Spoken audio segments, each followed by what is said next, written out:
Welcome to Big Rat TV. This is the Heard So Good podcast.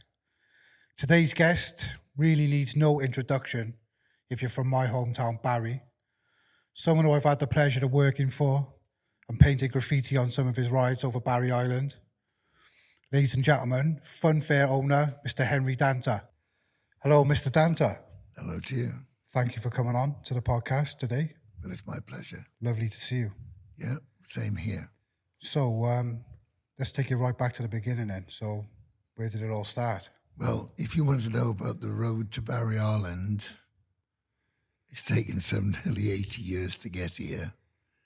But I came here from when I was a very small boy with my mum and dad, brother and sister, after the Second World War. And sort of always had an inkling about Barry. In my heart, it's been a very special place for a very, very, very long time. I came here as a boy. After we had our sandwiches that always had sand in them, could never work it out quite how it got in there, but I think it was always in the air. Yeah. We always thought they'd fallen on the floor, but they hadn't. Been there, yeah. But it's one of those things that you probably never forget. No. Sandwiches. I think they're supposed to be in corned beef. But when we was very young, corned beef was sort of one of the main staple diets of what you ate in those days. Yeah. Ham, span, well, any cheap meat, that's what we lived on, and it didn't do us any harm.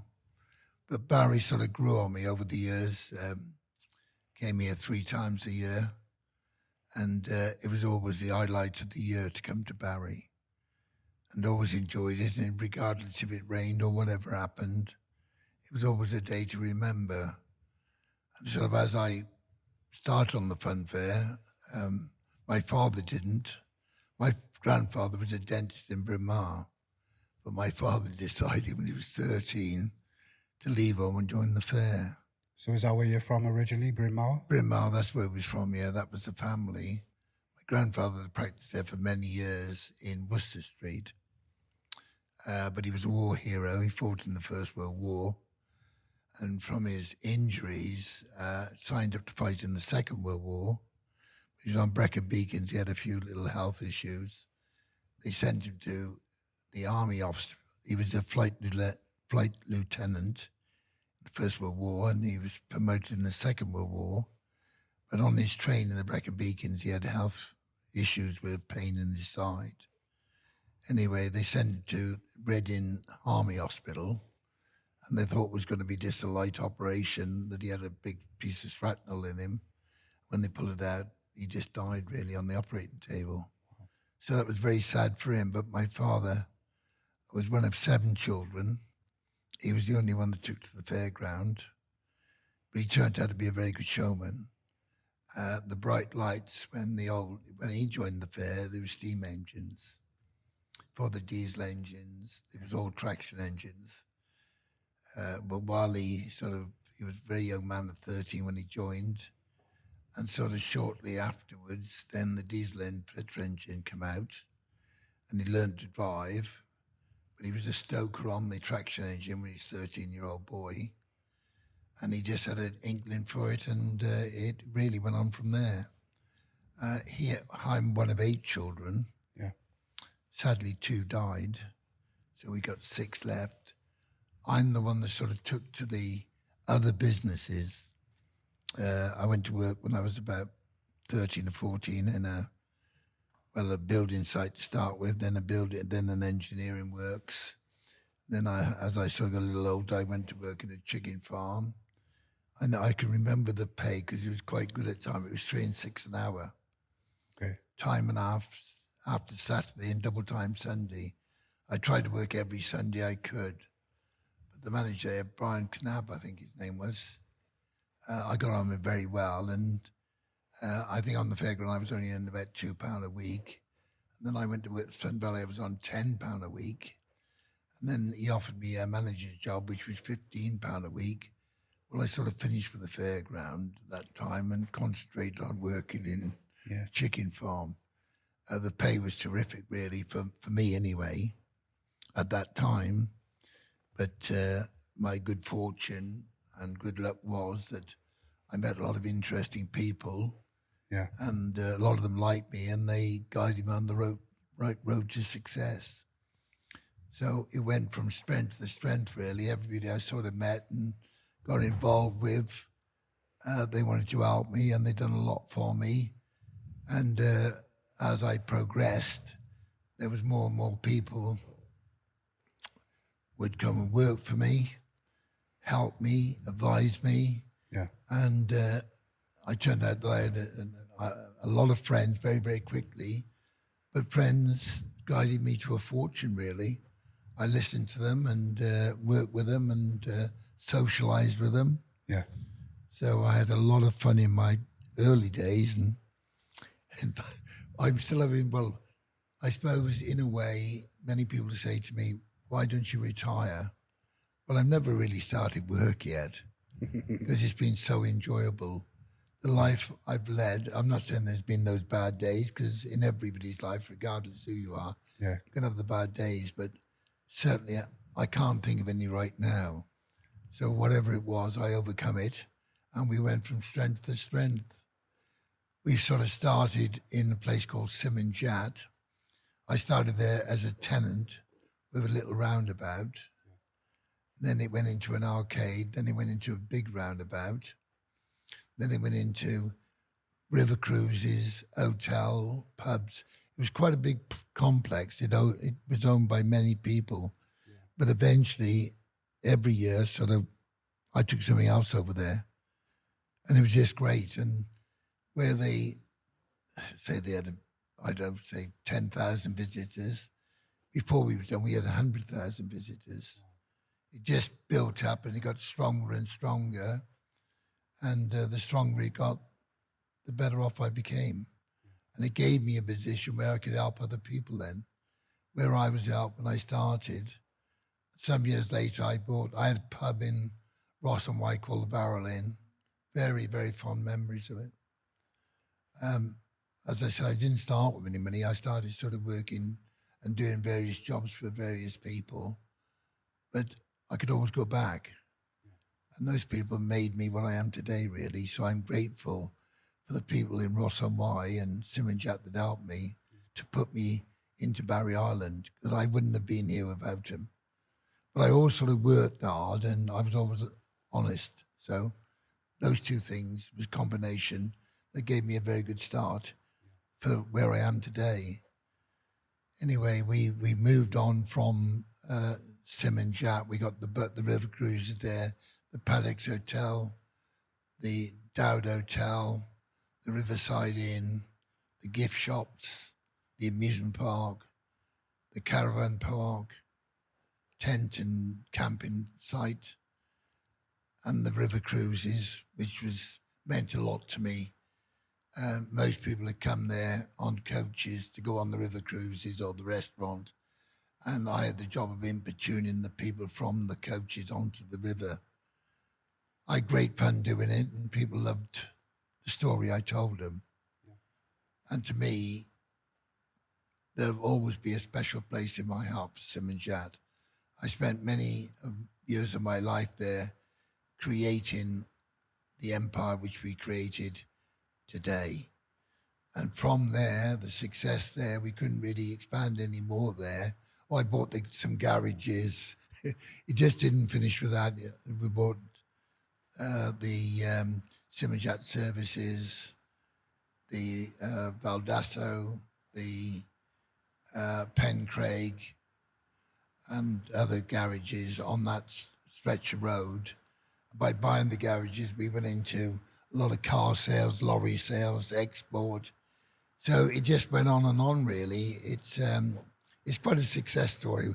When I look back on it, you think, oh, well, how did you get to the road to Barry Island? Well, I'll try and make it as quick as I can for you. Yeah. But it's been a very happy road. And I've so far lived a very happy life and more or less enjoyed good health. Anyway, then we went into Starport. There was an amusement park there that when I was a very young boy, I loved Starport. I had a lot of friends there. And just by accident, I went down there one day and it was for sale. And I said to the manager, well, I didn't know it was for sale. Anyway, I met the owners at an exhibition in London, and they said, I hear you want to buy Treasure Island. I said, well, I could be. You'll have to tell me how much you want for it. Just curious, really, at the time. They said, you can't afford it. I said, well, you tell me how much it is, and I'll tell you if I can afford it or not. Well, when they told me the price, I said, you're right, I can't afford it. And it was sort of left at that, really. And anyway, then the main exhibition that was in January, I met the Shipley boys in the exhibition, and they said, well, you didn't come back on to see us. I said, no, you're talking telephone numbers. I don't see it as making profit. I see it as a liability. And then when you're asking for it, for what you take with it, it's got to be costing you money to run it. And I think they realised I was telling them the truth. I was sort of one step ahead of them at the time. Anyway, before that night was over, we met in a club later, and the casino, and I think they was going to pay for the champagne if I bought it. So anyway, that night I did buy it. The only thing is I was enjoying myself so much I forgot how much I paid for it. So I was with a lot of friends. They said, congratulations, you bought Treasure Island stuff. Well, I said, thanks. I said, I can't remember. Do you know how much I paid for it? They said, no, we don't know how much you paid for it. I know they paid for the champagne. So it was a very boozy night for me. Anyway, when they approached me and said, you've got to pay a deposit on Monday, I said, by the time I was the deposit, they said 10%. I said, oh, well, how much that come to? They said, well, 10%, I said, after last night, I don't even know my name. No one knows you. And when they told me how much it was, I thought, God, I bought it at a really good price. So I was over the moon with it, and I told them not to tell anybody I bought it until the completion date, or the day I took over, was the 14th of March. And because that's my birthday, so I was going to take it over on my birthday. So anyway, I was saying that it was on the Monday, and I paid through the sisters on the Friday. When I went there with all my big lorries, because I intended to go there and alter it, because I knew it was no good as it was. I knew the dodge and the slip. It all had to be moved around. I had to put a waltzer, and I had to be some thrill fairground rides in there, which I already had because I had the amusement park at Simmons Yacht. When I got there on the Monday morning, there was a little bit of debate about if I paid for it, and I think they more or less had second thoughts, or they might have had a better price, I'm not quite sure. But there was a little bit of haggling on the gate. Anyway, we did take it over. We on the 14th of March, we'd moved the Dodgem and all the rides around the new rides for the coming Saturday, and we opened, and it was ding-dong. The whole town sort of lit up because it was all going down the pan. There wasn't a lot of trade there. The fairground, they'd lost interest. They were very lovely people, the Shipleys, the lovely, very clever business people, but they had bingo halls and what they call shops in arcades. This was a little bit out of their character because the amount of hours you had to put into it, you had to have a vision and a feeling for it. It's not all about money with fun fairs. Well, I was born with it, loved it, and I know it no different. So I knew I could do it. And anyway, we got in there, and the whole town started buzzing. What business they did in a year, we could do 3 weeks over the Easter. So it was a lot more profitable, and we've been able to spend money on new rides and make it better. And for the first 5 years, we worked on it till we got it right. And the town was a little worried about me going there to start with. They thought he's just going to clean up. But they realised business don't work that way. We brought the people there with the chip shops, the cafes, the pubs, the ice cream stalls. They all did well too. Where they was all ready to throw the towel and they didn't bother to open in the winter, we didn't close. we was like the windmill. We kept going. And by bringing this new life, new blood, and atmosphere and determination into Starport, they loved me in the end. It wasn't love at first sight, but when they could see what we were doing and how much we improved it, the whole town was behind us. And there was at one stage there was about a compulsory purchase on it, and anyway, Pickles, Eric Pickles, I think his name was. He was the Secretary of State. He came down there and they'd done a survey, and they found the people, and there was 98%. And the council and their colleagues that wanted to put a compulsory purchase on it halfway through the meeting, and I spoke only there for about half an hour to explain to them about they'd done the survey and what the people there, and so many people in Starport, their fathers, grandfathers and great-grandfathers have been in business for well over 100 years. They relied on the tourists, that if they took the funfair from them, the tourists would go. So halfway through the meeting, the council decided to pull out. So there was never a compulsory purchase on it. But they were offering me about £5 million. Was a lot more money than what it was worth, but I didn't want to lose the funfair. My life, my job was on the funfair. Did you feel like you had some kind of responsibility to the people of Stourport as well? Well, I always had a lot of fun in Stourport. Prior to buying the part there, when I was very young, when I was like, I don't know, 6, 7, 8, we would go to Stourport and open a fair there on the riverbank for the Easter holidays. And I met people there, and I always stayed friends with them. There was quite a few girls. I always liked the girls, and lucky for me, they liked me too. So there's a lot of stories I'm not prepared to tell you, protect the innocent.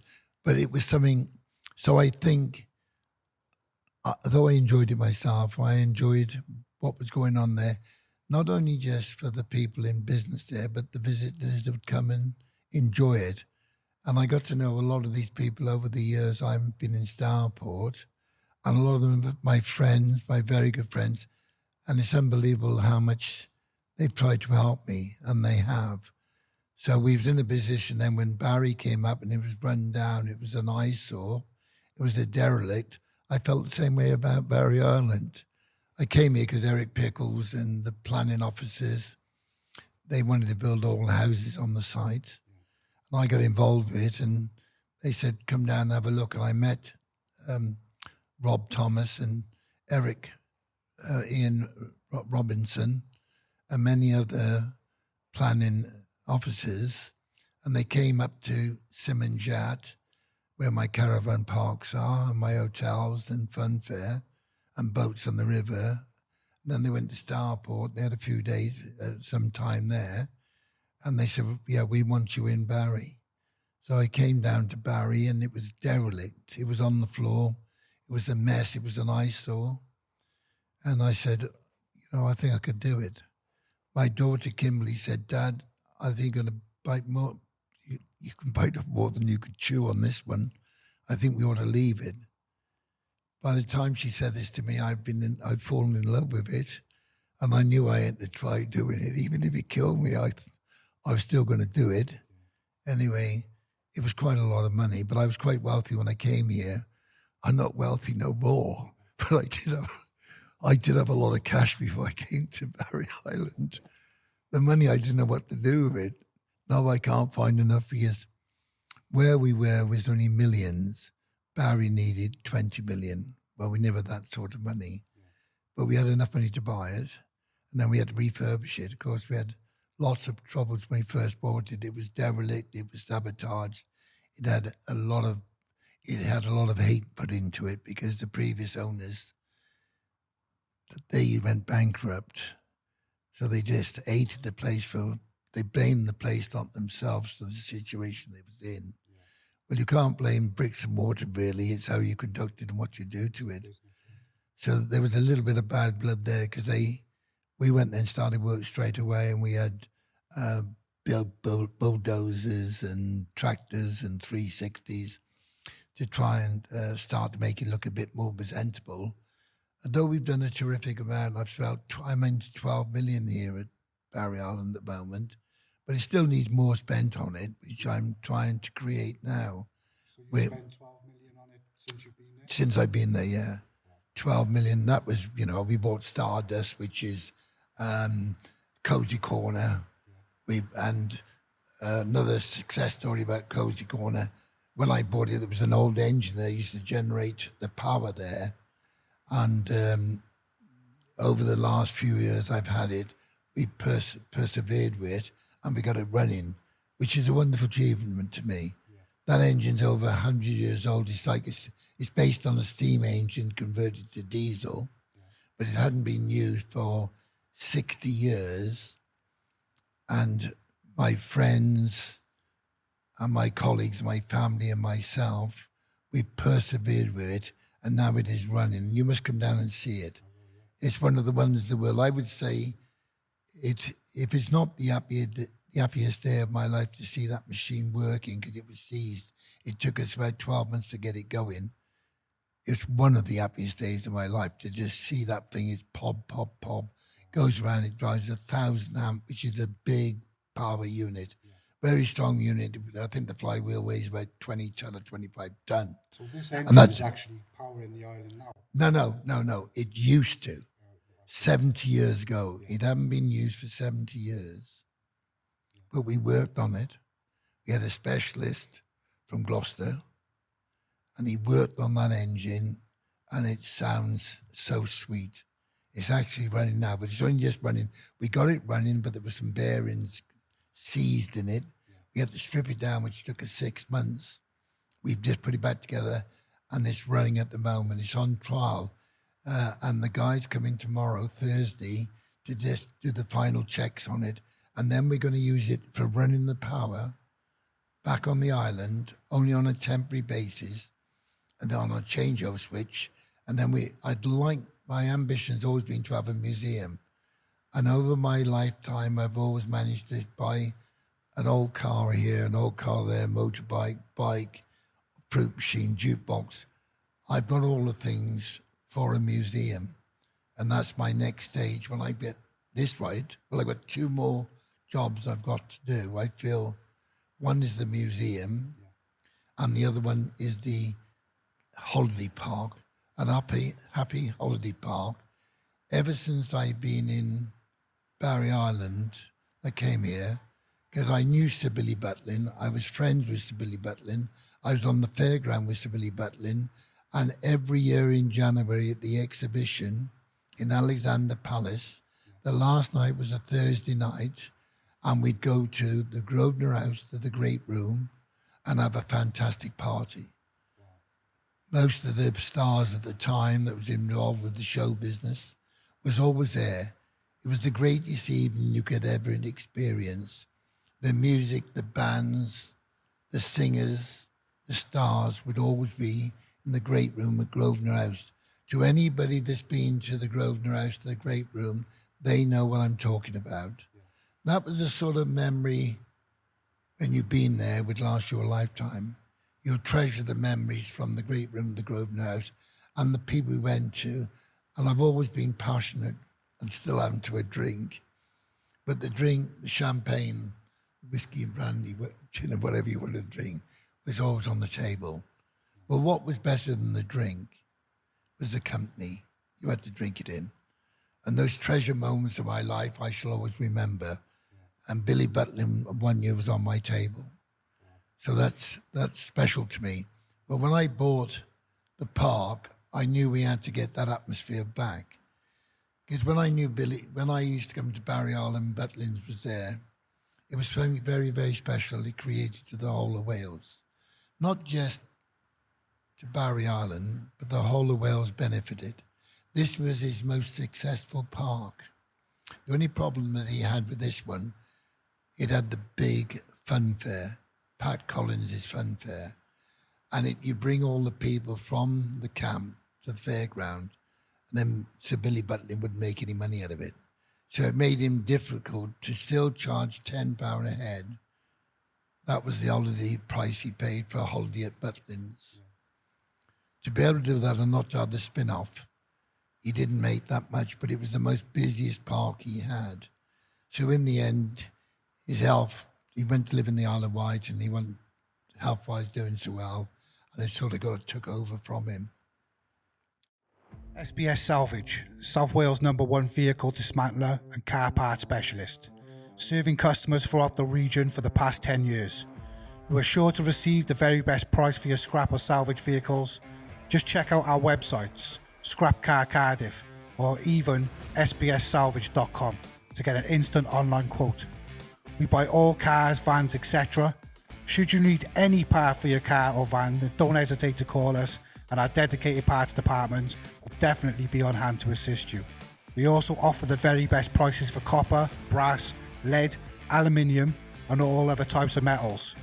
Just give our friendly staff a call on 01446 421 034, Monday to Friday 9 to 5 or Saturday 9 to 1 to receive a price, or come down to our depot in the rear of the unit, 7 Redrup Business Park, Cardiff Road, Barry, CF63 2QW. We also don't just buy cars and sell parts. We also sell part-worn tyres at the very best prices at our depot on Robbins Lane in Barry, CF63 1QT. Call us Monday to Friday 9 to 5 on 01446 701 515, where we will assist you in any way we possibly can.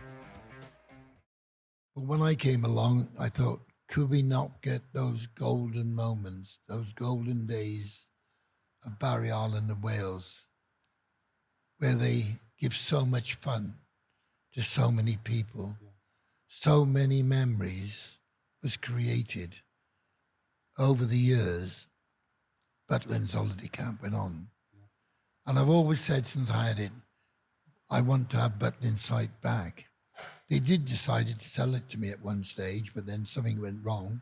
I don't know what. We seem to have fallen out of bed or fallen out of love, whatever you want to call it. But that was a very sad moment for me because I don't know what I'd done to deserve it. I don't know why they sort of decided to turn against me, where it was going to be sold and I could have put that back and brought the great future back to the whole of Wales, because my success isn't just for me or Barry, it's for the whole of Wales. Wales need it. Now, the caravan site that we're talking about bringing back here isn't the better site. The better site is Butlins, where it belongs, where it was for. That was allocated. The stupidity of not allowing me to do it is beyond me. That's why I think there's something went wrong, and I don't know what it is. If I knew why the council went against me, I'd be able to put it right. I'm sure I got the initiative and the patience and what it would take to build a bridge here. But without knowing what it is, where do I build my bridge? I'm a little lost. I'm a little confused. And I'm certainly very upset that we can't overcome the differences, whatever created it, and say, let's put those differences one side. Let's see where we can go with it. Let's see what we can do. Because this isn't about Henry DANTER. This isn't so much about Barry. It's about the whole of Wales. Wales needs more wealth and more jobs. This is created. This would be the answer to it. When we were children, we had the Mines and the Labour Party. The Mines and the Labour Party was always told to vote for when we were children. Rightly or wrongly, we never knew about Conservatives or Liberals or anybody else. We didn't know. That's all we knew about the Mines. We haven't got the Mines anymore. Well, we still got the Labour Party, but now they got the Conservatives, the Liberals, what else? It makes it strong. One party don't work. You need the competition. You need this to get the best out of whatever party is going to rule us now or in the future. Well, when we go back now to Hayes Road, there's so much potential there. And they say, well, it's next to the hospice. We wouldn't be any interference with them. We'd be the best neighbours they could ever imagine. At the moment, this piece of ground is a wilderness. It's an eyesore. It's derelict land that hasn't been used for 70 years. It's allocated for light industrial, But if they want to go light industrial on the other side, which we own a lot of that land as well. Yeah. But this site is ideal. It's not the best site, but it's ideal to have a caravan park there because it's over. The view is magnificent. The view looking over the estuary. So many people from so many parts of the world since we created the greatest fun fair in Wales. And we've already achieved that. We've delivered the best fun fair Wales, west, north or south has ever seen, ever dreamt about or ever been. That bit is done, is in the bag. And by doing that, you've got people from all over the world. They want to come and stay in Barry to, not just for afternoon. They can't fly from America, Germany, wherever they're coming from. And they come from all over the globe to come and see what we've got to offer. We've got the biggest rides of the type in the world. Whoever expected Barry Island to have that, or anywhere in Wales, beyond the wildest dreams, it wasn't possible for anybody to create what we've done. But by doing it, we've made Wales light up. Nearly every day I have people asking where they could stay, where they got a caravan or where there's a hotel at a reasonable price to them and their family. They just don't want to come themselves to enjoy what we created. They want to bring their whole families to come and see what we've done. And they want to be part of it. And there's the thrill seekers. There might be only one brave enough, tough enough to go on the aerospace. But their friends will bet them anything from £10 to £1,000 if they go on it. And they come and they take the bet on. And some of them wish they hadn't. I know one chap, he told me he was on £1,000 bet and he had this thrill. He said, I wouldn't go on there for £1 million again. But I only went around. I didn't take the ride. But the view, if you don't, it depends who's operating it, but it can travel 150 kilometres and it's very, very fast ride. It can take your breath away, but the view is worth the fright of your life. It will give you a bit of a fright, but different people. I'm an old man, you see. I'm not really old. I just made a mistake on my birth certificate. But I don't feel old. I feel young, but it does disfigure your face a little bit if you go around, the full speed. So I just went around just to have a look at the view. But the view is worth the fright. You can see the estuary. You can see West. You can see Clevedon. You can see Minehead. Watch it. The view is amazing. So it's worth going on there. I think if you want a day out, you ain't going to get much better than Barry Island now. So this is why we're so mad at trying our damnedest to try and put a happy holiday camp in Hayes Road on a waste bit of land that's never been used for 70 years. That's not going to affect anybody. The hospice, I've done everything I possibly can. I've emailed them I don't know how many times. I've left them messages. Let me see you. Let me talk to you. Give me the time of day. This is the biggest thing that's ever happened to Wales. This will be great for everybody, for all the other businesses. Sully, Barry, Cardiff, Porthcawl, wherever. It'll bring people won't just come and be caged. They'll come and have somewhere to stay, yes.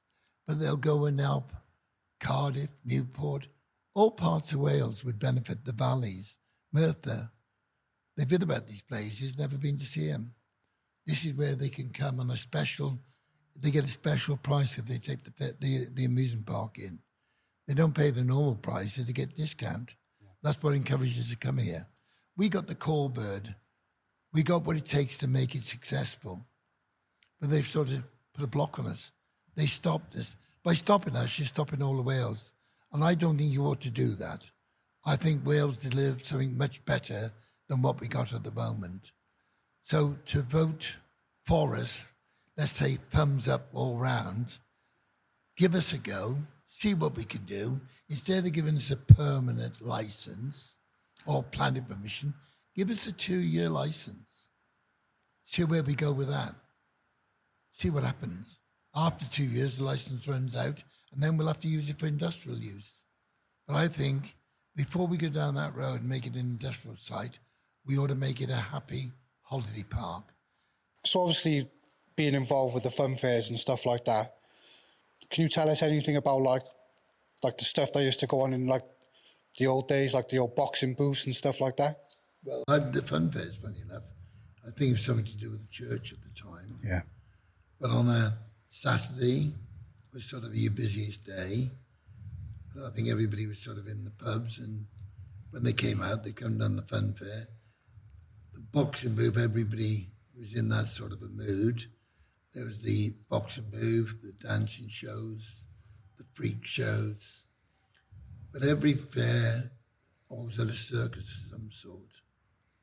And the circus and the fairs in those days, there was something very magical about it. A lot of it was still steam engines and diesel engines and the candy floss and the toffee apples and the brandy snaps. All this was made sort of in front of you. And it created a great smell, a great atmosphere. And with the music and the girls, the can-can girls dancing, I can remember it, I can see it now straight away. It was absolutely magical. I think fun fairs, they lost something when health and safety came out, animal welfare, which I think is a good thing. I'm not against what they've done. Yeah. But in those days, you didn't know it was wrong or not, but it just sort of happened. And the circuses with the lions and tigers, well, they are wild animals. There was no safari parks, which there is now, which is probably a better way for those animals to be seen or exploited, whatever you want to call it. But in the day of the fun fair, when the only way they could see any wild animals was on the fun fair. Though they was in cages and maybe they shouldn't be, the elephants, the circuses. Billy Smart was a great circus. He used to always go to the Olympia in London. He won the Christmas Rabbit Circus. And Chipperfields, Jimmy Chipperfields, great people, great showmen. And they used to go to the Birmingham, open there, put on a Christmas show, which he won Christmas, right? You see in the circus every day. Christmas Day was always a circus on the telly. Yeah. Sadly, we don't see that anymore. No. Probably a good thing. I'm not saying it's wrong not to show it, because I think with wild animals, they ought to have respect. And they probably didn't get very much being in the cage. So that side of it, I think that they was right to stop it. But a lot of people did enjoy it. You can't have it both ways. No. When it came to the boxing, every fairground I think I travelled on, there was always a boxing booth. Some of the famous boxing booths, Ronnie Taylor, White's. There was just 2 minutes you mentioned the amount of boxing booths was about, and anybody that wanted to fight, that was the place to fight, because if you won, you got £3. But those boys used to stand on the box and take on all comers. They'd be there knocking them. They'd be knocking the punch ball and showing off their muscles. Somebody thought they fancied their chances. I think if they lost, they got 10 shillings. If they won, they got £3. It wasn't very much, but £3 was a week's wages. And so people were tempted, if they couldn't fight so good, to get the £3. But those boys on those boxing rings, the one that would take all comers, they become world champions. Yeah. All world champions 100 years ago, some less. They was founded on the fun fair. Yeah. The world champions, the best boxers we ever had, founded on the fun fair. A very good friend of mine, Ronnie Taylor, I fought in his boxing booth in Dowlais in South Wales in the 50s. We didn't have so much money as that because we were only kids. We got half a crown if you won and sixpence if you lost. I ended up with a jar of sixpences. So my mother said, I don't think you're not cut out for this business. She said, I think you want to back up fighting. Did you ever come across any like famous names that fought in the same booths as you? Was Eddie Ave off the bow? Yeah, yes. I've known him for some time. He married into a family that I knew for a very long time. He's a big guy, but he's a hell of a nice guy. I would say his heart is as big as his body. And you don't usually get that from a boxer. Most boxers I met, they just had to have a scrap. They didn't know why. They just knew I think some of them had the killing instinct in them, which I think you've got to be that way inclined to be a boxer, because it was more like scraps than boxing. It wasn't Queensberry rules. If you went down and you got back up, they'd hit you back down. There was no stopping the fight, because the crowd would then cause havoc. And most of the money you earned, and believe me, you could probably call it blood money, because that's what it was, was what they call the nobbins. And with that, if they had a good fight, they'd chuck their pennies, farthings, eightpennies into the ring, onto the canvas. And if you were still down there, and a lot of them were, before they got up, they picked up a few shillings, put in their pockets. So it was very, very tough. Yeah. But then it wasn't just the boxing moves or the parading shows, the dancing shows. There was the Wall of Death, which I thought was absolutely amazing. Yeah. It fascinated me. So what was that, the Wall of Death then? The Wall of Death, they get on a motorbike and they go around the wall that was flat like that. Yeah, seen it. And they'd go around, and I always loved it so much. And because of health and safety, they find it very difficult to operate now. The health and safety and various other organisations have stopped most of the things that used to happen on the fairground, and for one reason or another. But the Wall of Death, I liked it so much, and they said, well, it might be our last season. So last season, I paid them to come to Barry Island, and we videoed it, and I spoke on the mic on the front of it. And, I mean, it is the greatest show. They're not going to replace it. When it's gone forever. There's only one travelling now, and they find it difficult because there's no insurance. And the health and safety said, well, what if they come over the top? Yeah. Can't really allow it. So they're having a struggle to keep them going. But I thought before it's completely finished, when I was a young lad, there was always one in Barry Island. And, but I thought, I'm going to have it once more. And I paid for them to come there, and they'd done the show for a week. And all my friends, and we was up on the top there, and they made of wood. Because the bike goes around so fast, there's a lot of movement in the structure of it. And I remember my mother said to my father, come on, let's get out of here. This is going to fall down. It didn't, but you think it would, because the speed of the motorbike and the wooden structure, there would be movement. It's got to move anyway. Yeah. But it didn't, you don't see that. People just see the movement and think there's going to be a disaster. But that was a great thing to look at. So the fairgrounds, I think, have lost their magic a little bit.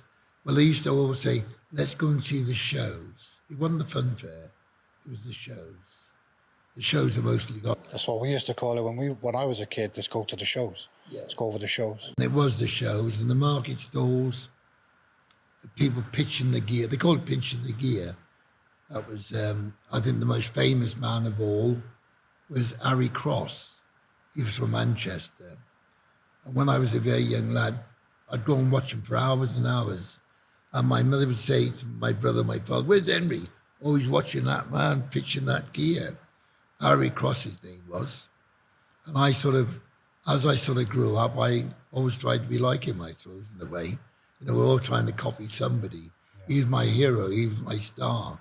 And it was amazing how he could get a crowd from nowhere and get the crowd. And when I used that right through my life, really. Yeah. When I sort of started on my own, in a small way, I was generous. There was like a wheel them in where you roll a penny down, and instead of giving them 12 pennies, I give them 13. There was another stall next to me, a similar stall, and I'd take more money. But I knew at a very early age it was better to give good value for money. Because you'd keep the people, otherwise you'd take the money off, and then you didn't have anybody around the stall. Yeah, if you gave them a few extra pennies, they would stay there, and when they're there, somebody else come along. There's an old saying, where there's a queue, somebody will come and tag on. Yeah. And I think I learnt that from Harry Cross, really.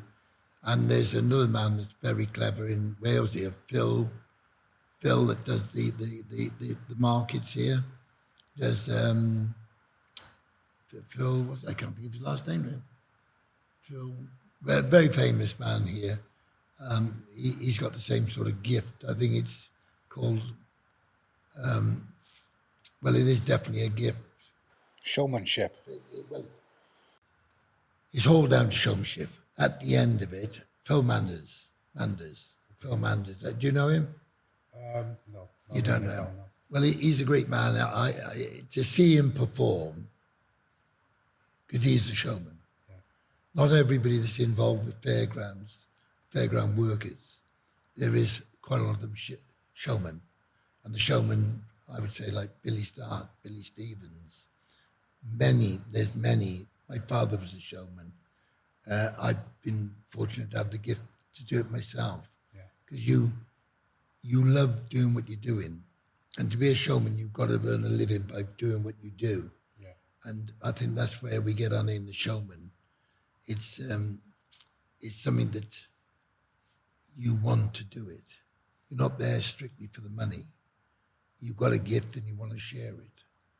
And that's the way I've looked at it. Yeah. And going back to the boxing moves, it was a hard way to make a living. Because if you get punched by a man that might be 16 stone, 18 stone, or 10 stone, you know you've been punched. Yeah. I know you got the 4.5 ounce gloves on, but that don't always save you. No way. So it's tough. And as I said, my mother said, I don't think you're cut out for this job. So I didn't have many rounds in the boxing move, but I did win 2 fights. So I'm not going to tell you how many I lost because I tried to forget them. So did you ever meet any of your partners? Did you ever fall in love on the fairground? Well, I've had lots of experience. I've fallen in love, I think, too many times, you might say. Well, not actually, I don't know if it was love or lust, but when you're young, you probably see it in a different light than what you see it as you get older. When I was on the fairground, I had an amazing time. I was very fortunate to be, sort of reasonably good looking, I suppose, then, not now, but when I was young, and there was just lots and lots of girls wanting to go out with fairground boys, I suppose. Well, I didn't disappoint them. They said they wanted a bit of rough. Well, I was pretty rough, so I went out with lots of them. But I do still see them now. Some of those girls, there was a couple of favourites, really, Jenny Rion. There was Julie Maloney. There's still quite a lot. I remember their names, and that's going back over 60 years ago. So, well over 60 years ago, a lot more than that, maybe nearly 70 years ago. Wow. So it was just fun. I've been very fortunate, very privileged to be born into something that I couldn't do anything else. It wouldn't never work for me. It was just an absolute pleasure. And I was rewarded with all the fun I had. And I think I might have had more than my share. But I'm not complaining, Oh. So yes, it was that side of it, 10 out of 10, I would say. Yeah. So recently, somebody said something, have you bought Treacle Bay? No, that's not true. I went when it was for sale, because when I first bought Barry Island here, the owner of Treacle Bay sent me a text. He said, "You're an eccentric millionaire, but by September, we'll be sending you a food parcel." Okay. That was the response and the welcome I had from Treacle Bay. Well, I didn't like that very much. Though I was determined to do what I was going to do anyway, it didn't make any difference. But it sort of formed to go on to loud, we're not going to lose. Well, I've never taken a business on yet where I didn't want to win. So I've given them a run for their money. Yeah. And I think it's turned out Wales ain't big enough for both of us. So I take it that they're packing up. Can you see yourself buying it in the future? Well, apparently it's been sold for housing. Some few years ago, I did meet up with the previous owner and I did offer him to buy it. I said I'd buy it because I think there's room for both of us. I can't really understand the council allowing it to close. No. I think like Butlins was a shameful black day for Wales. I think to close Porthcawl, it's not good for Porthcawl. It's not good for Wales. Not good for Wales, not good for Porthcawl. You know, people say it's benefit for me. They say, Christ, you're going to take twice the money. Not thinking of me for a moment. If I had a vote to keep it open or close, I'd vote for that funfair to stay open. Yeah. Because I know Wales are going to lose something. Porthcawl, all them people has been there for generations, and their families and grandfathers between them. The man on even the donkeys and even the ice cream and chip shops and everything else. Yeah. They're going to suffer so much because they won't have the volume of people going there. You need volume of people. You need the visitors to make it strong. Yeah. Well, what is Porthcawl without? What is Porthcawl without out there? Yeah. It's been there for 100 years, and the council's saying, "Yeah, okay, we'll put houses on it." I think it's shameful. I can't tell you how sad I feel for the visitors who've been coming there and their families and the people that's in business that's been there for generations. Yeah. And all of a sudden, the property, housing values have gone through the roof. So where this site is worth, say, 10 million as a funfair, it's worth 30 million to build houses. The guy that's there is struggling because we're strong competition.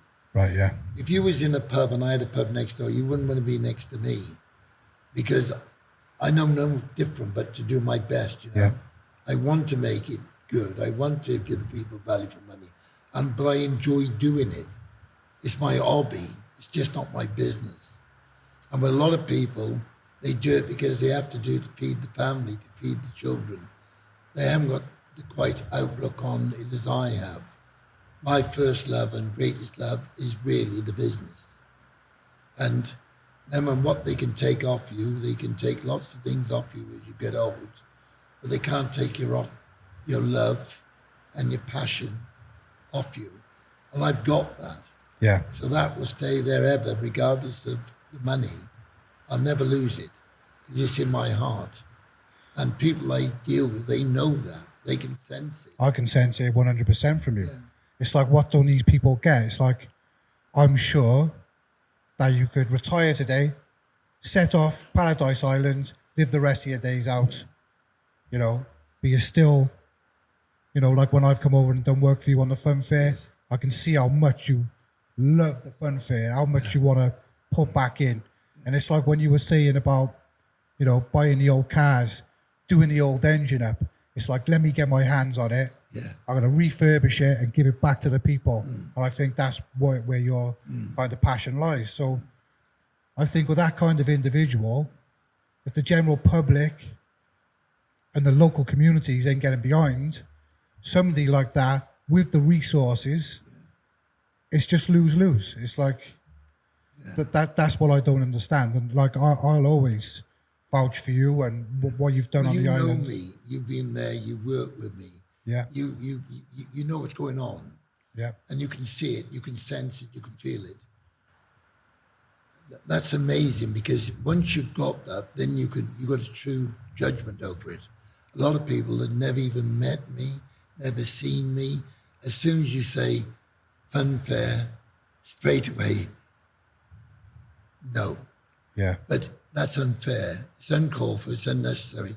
And a lot of the things they've been saying about the site in Hayes Road, we're going to involve paedophiles, we're going to involve rapists, child abusers and murderers. There's no difference than those people live in those caravans, live in houses. There's in every walk of life, you've got people like that. Yeah, they're there. Even the Catholic Church. Yeah. When you take that, how much paedophiles, child abusers have been involved with that over the years. That is shameful. The council is saying, well, we don't want you next to Treavan. But if you take the site which they own is a gypsy site, their eyesore that is, the mess. They own that property. And I think they could make something of it. If it's going to be a gypsy site, nobody wants a gypsy site next to them because we know there's going to be usually issues. Yeah. And there is. You can't take that away from it. But at least they can control it. They can make it clean, tidy, acceptable for the community we live in instead of having it a mess. I mean, you go down there, you look at it. Well, where's the council? It's their land. It's like the toilets that they got on the seafront, you know, the toilets that was used for the visitors in Barry. Yeah. There was that building there, the old toilet block. It went up for tender. I tendered. I think it was 90,000, 100,000. It was sold for 30. If I'd have bought it, I would have done something with it straight away. I offered 3 times the price that they accepted for it. That's why I think there's an issue. I worked with Paul Gibbons and Martin Jones on listed buildings in Herefordshire and Gloucestershire. Paul Gibbons being the listed building inspector.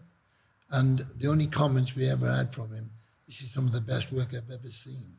That's Paul Gibbons, that's from the Hereford and Worcester Council.